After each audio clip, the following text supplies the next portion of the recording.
In this episode, we take the idea of trust and move it out of the abstract, because trust is one of those words that sounds simple until you realize how many security failures come from trusting the wrong thing in the wrong place.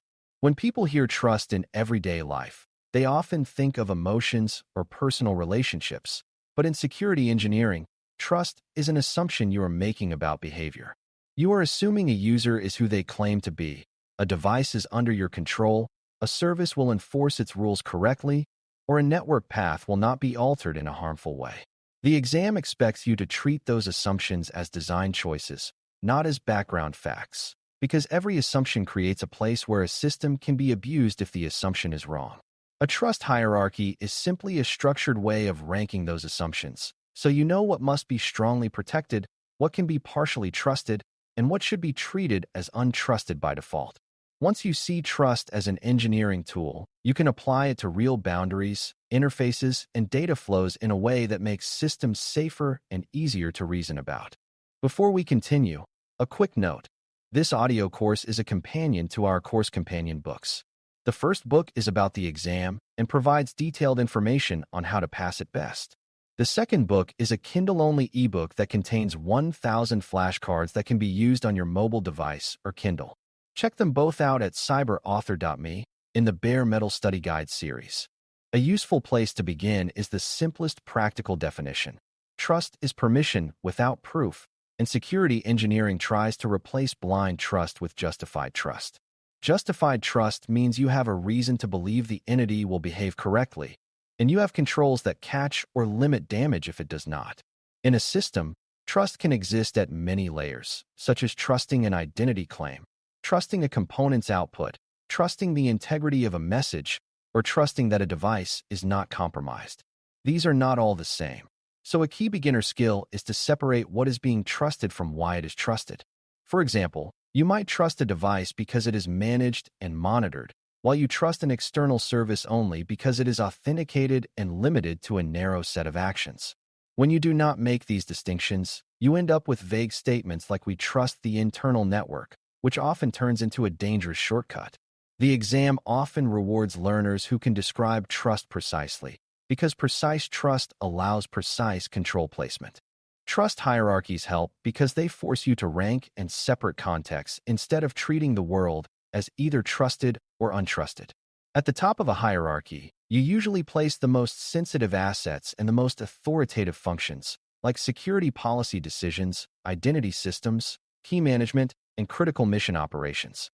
Lower in the hierarchy are systems that support those functions but are not themselves the source of authority, and lower still are systems and networks you do not control. The hierarchy matters because it tells you where compromise would be most damaging and where you must require the strongest evidence before granting access. It also informs where you should enforce key checks, because checks placed too low in a hierarchy may be bypassed by a compromise at a higher level.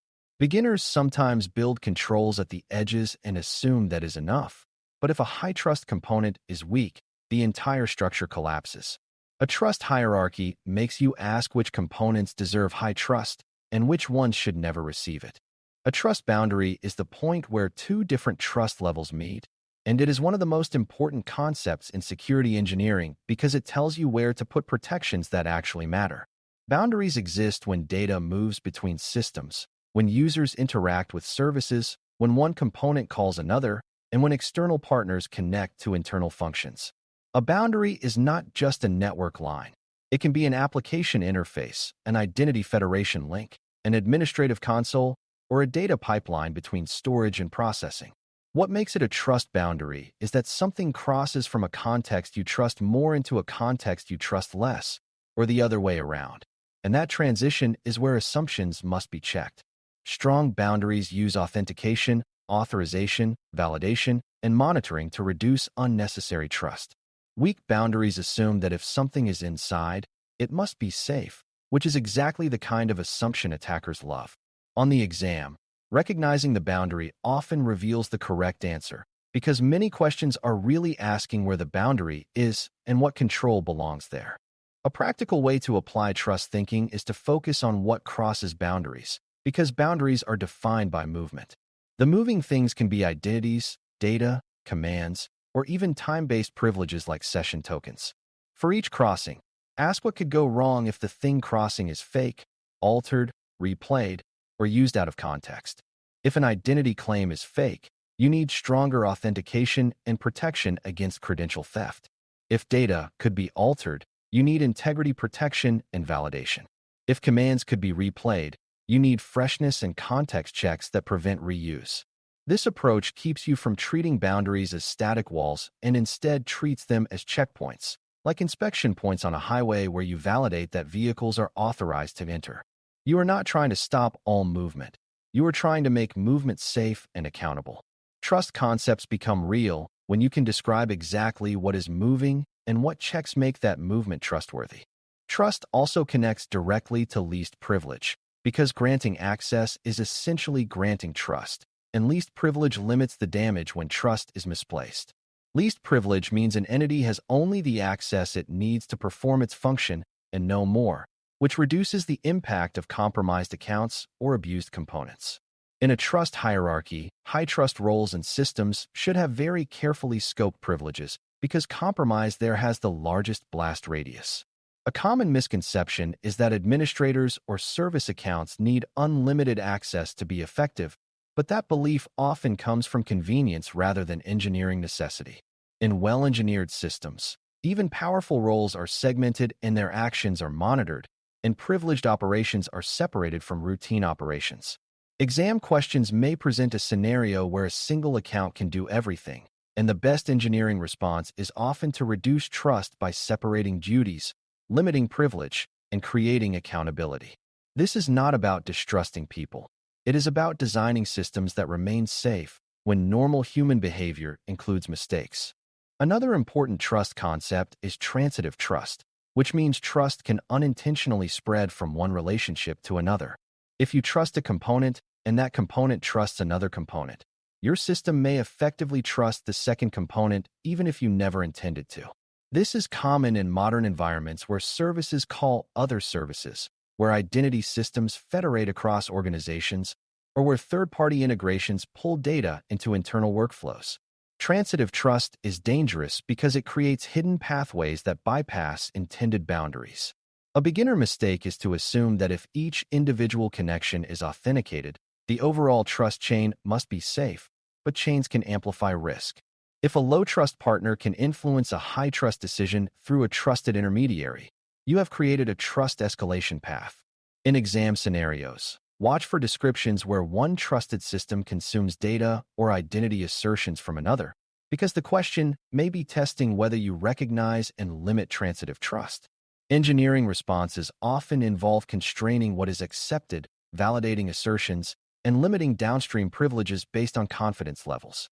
Trust hierarchies also shape how you think about assurance, because higher trust should require stronger evidence. Evidence is how you justify trust rather than assuming it, and evidence can come from design reviews, testing results, monitoring data, and controlled configuration baselines. For example, you might treat a managed device as higher trust because it meets a known configuration baseline and is monitored for suspicious changes. You might treat an external device as low trust because you cannot verify its state, even if the user is authenticated. This difference matters because it changes what you allow the device to do and what data it can access. A common misconception is to trust identity alone, as if a verified user automatically means everything they touch is safe. In reality, trust decisions often combine identity, device posture, and context, such as location, time, and behavior patterns. On the exam, when you see scenarios involving remote access, personal devices, or external partners, look for the interplay between trust levels and evidence, because that is often the heart of the question. It also helps to understand how trust relates to security domains like confidentiality, integrity, and availability, because trust failures can harm all three. If you trust an unauthorized entity, confidentiality can be lost through exposure of sensitive data. If you trust a message or component that has been altered, integrity can be lost through corrupted decisions or tampered records. If you trust a pathway that can be disrupted, availability can be lost through denial of service or cascading failures triggered by a trusted dependency. Trust hierarchies help you prioritize which protections are most important for your mission, because not all systems value all objectives equally. For some systems, integrity is the most critical, and trust decisions focus on preventing unauthorized change and ensuring authenticity. For others, availability dominates, and trust decisions focus on resilience and limiting dependencies that could fail. When exam questions describe mission constraints, they are often giving you hints about which trust failures matter most. Another practical boundary concept is that boundaries exist inside systems, not just around them, because high trust and low trust components can coexist in the same environment. For example, a system might contain a user interface that accepts untrusted input, a processing component that performs sensitive logic, and a storage component that holds critical records. The boundary between untrusted input and sensitive processing is a trust boundary, even if everything runs on the same server or inside the same network segment. This matters because many attacks do not require crossing a network perimeter. They exploit internal trust assumptions, like assuming input is well-formed or assuming a component will only call functions in safe ways. Security engineering places validation, authorization, and separation at these internal boundaries to prevent untrusted influence from reaching high-trust logic. Beginners often picture security as guarding the outside of a castle, but modern systems require guards inside the walls, watching the hallways between rooms. On the exam, internal boundary awareness often distinguishes strong answers from shallow ones. When you apply trust concepts to real systems, you also need to recognize that trust decisions are not only technical, they are also organizational. For example, who is allowed to approve a design change, who can authorize operation, and who can accept risk are trust decisions about people and roles. If governance is weak, a system may technically enforce controls but still be insecure because decision-making is inconsistent or accountability is unclear. Trust hierarchies in organizations often mirror trust hierarchies in systems, with certain roles holding authority over policy, budgets, and acceptance criteria. A common mistake is to focus only on technical trust and ignore how human authority affects security outcomes. Exam questions may present situations where a technical fix is possible but governance is missing, and the best answer may involve clarifying authority, roles, and decision gates. Security engineering connects these layers because systems do not exist separately from the organizations that build and operate them. As we close, remember that trust is not a thing you have or do not have. It is an assumption you choose to make, and every assumption must be justified, bounded, and monitored. Trust hierarchies help you rank contexts so that the most critical functions receive the strongest protections and the strongest evidence requirements. Trust boundaries show you where different trust levels meet, and that tells you where controls like authentication, authorization, validation, and monitoring have the highest value. When you watch what crosses boundaries, limit transitive trust, and apply least privilege, you reduce the chance that a small compromise becomes a system-wide failure. When you match higher trust to stronger evidence and treat internal interfaces as real boundaries, you build designs that are more resilient and easier to assure. These ideas are central to security engineering because they turn vague beliefs into concrete design choices with measurable effects. If you can read a scenario, identify the trust hierarchy, locate the boundaries, and choose controls that reduce unjustified trust, you will be thinking in the way ISEP expects. Thanks for listening. For more audio courses, daily newsletters, and more, please visit DailyCyber.News.